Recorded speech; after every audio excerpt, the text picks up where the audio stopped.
Hey, have you tried to record drums in your home studio? It can be one of the most difficult instruments to record and get a great sound in. Last week we did a video on programming MIDI drums, and this week I'm going to talk about how to record acoustic drums, and we're going to talk about how to set everything up, mic placement, as well as mixing. It's going to be all in this video. Let's jump in. Okay, so the first step is getting everything set up. Now there's a couple things you can do to really help this. One is to tune your drums to make sure every single one of the drums is in tune and is sounding really good. Another thing is to set up acoustic panels if you have them, or just hang sheets. I have some in the back corner that are hanging that help to stop some of the reverberation of the sounds bouncing off the walls from the drums. And then the third thing is to use these moon gels.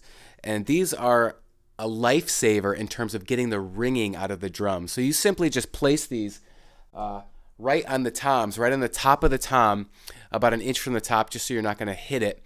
And it really goes a long way to taking the ringing out of the drums. Okay, so the second step is mic placement. I have 5 mics here on this drum set. The first is the kick drum mic. That's a Beta 58.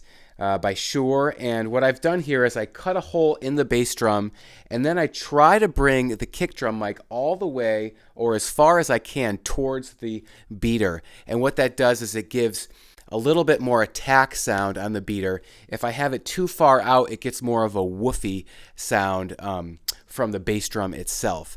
The second thing I have is the 57, and that's right on the snare drum. And I usually place that about an inch or two away from the top of the snare drum. The third is 2 overheads, so I would use this mic and then this mic, and I'd place them over the top of the drum set, kind of capturing everything, a lot of the cymbals, some of the toms, and of course it's going to pick up the snare as well. One thing that's really important when using this is to make sure that they're equally distant apart, so that it's about 2 or 3 feet above the drum set for both of the microphones, and then 2 or 3 feet in between, so that they're the same distance from the drum set and from themselves. And what this does is it prevents any phasing issues with the drums. And these are condenser mics that I would use for that. And then lastly, I have another 57 here that I use just for the toms up here, that just kind of captures those, and that's really it. Hey, if you don't know me, my name is Eric Miller, and I help home studio owners and guitar players write and record amazing music. I have a free 5-step guide to recording pro music from your home studio. You can get that by clicking the link in the description below or visiting millermusic.co.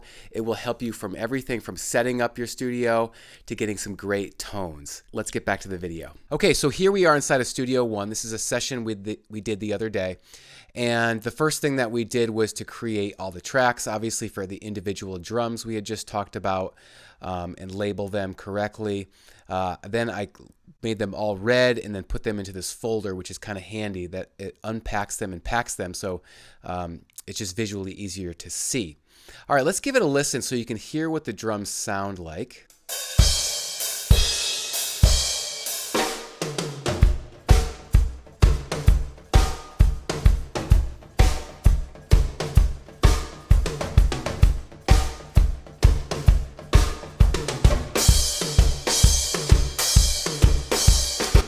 Over here in the mixing window, the first thing that I did was to create a bus track, which you can see over here.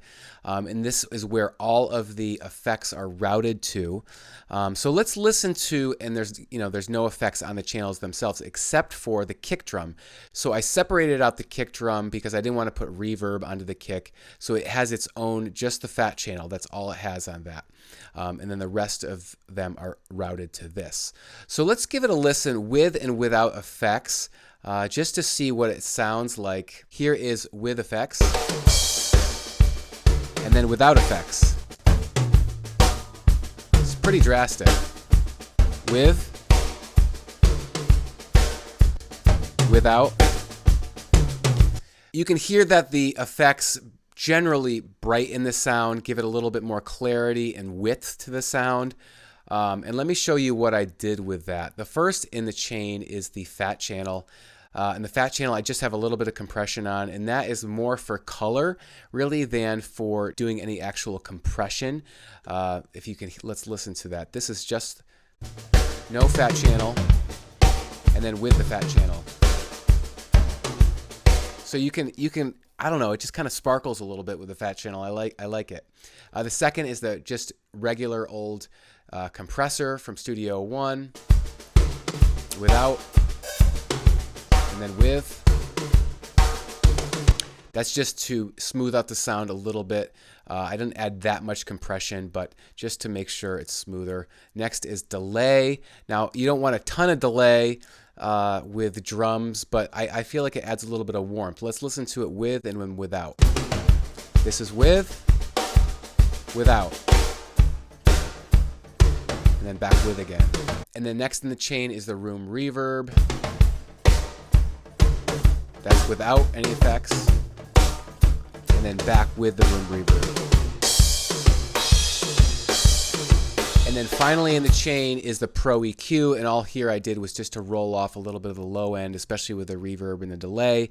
You want to make sure you don't have any unnecessary muddiness, kind of around 30 hertz or so. And then lastly, I just panned the overheads hard right and hard left, as well as the toms, just to give a little bit more width in the mix, and that is really it. Hey, if you haven't gotten my free guide, you can get it again by clicking the link in the description below, and I'll see you on the next video.